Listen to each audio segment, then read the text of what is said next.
So, a friend of mine asked me what I thought about Elon Musk and the whole Twitter takeover bid, which I don't think is going to happen considering the poison pill uh, that the guys are actually planning so that he doesn't take over.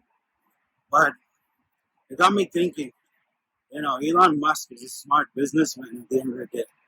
I mean, he might be a genius and whatnot, but he knows how to sell, right? And one of the most important things when it comes to selling is setting the narrative.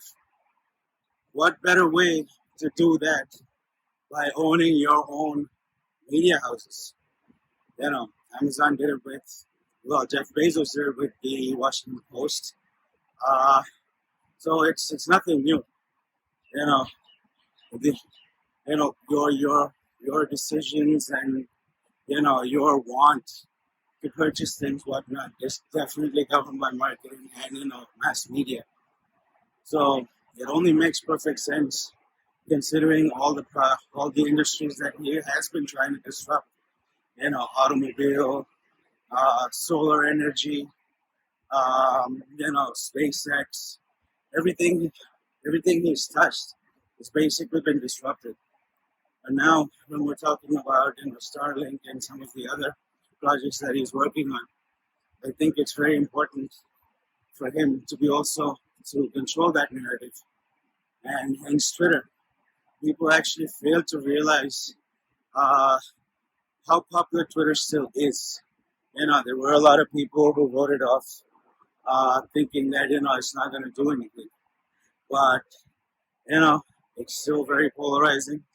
Um, and at the end of the day, it's kind of like a log line when you're writing a Hollywood script, right?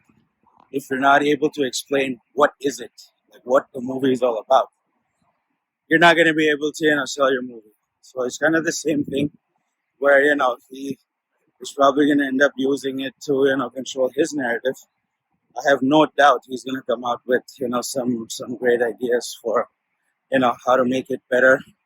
Uh, as time comes, make it more accessible to more people, and possibly tie into a lot of the projects that he's already working on.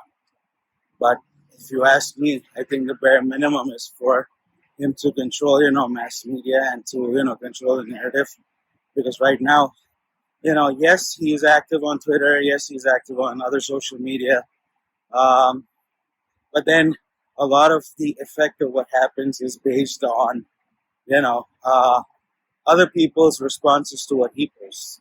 So by having something like Twitter, and I wouldn't be surprised if he went after some old media publishing house either somewhere down the line. But that gives you a lot of clout. If all through history you look at the ultra wealthy, they've always been in real estate, they've always been in mass media, they've always been in publishing. These are the ingredients that control the world. So uh, just uh, just some thoughts, as I'm on my morning run, morning walk. Um, there's a lot of interesting things happening these days, so I'll be posting a few more videos on some of the other topics as well. So take care. See you in the next one.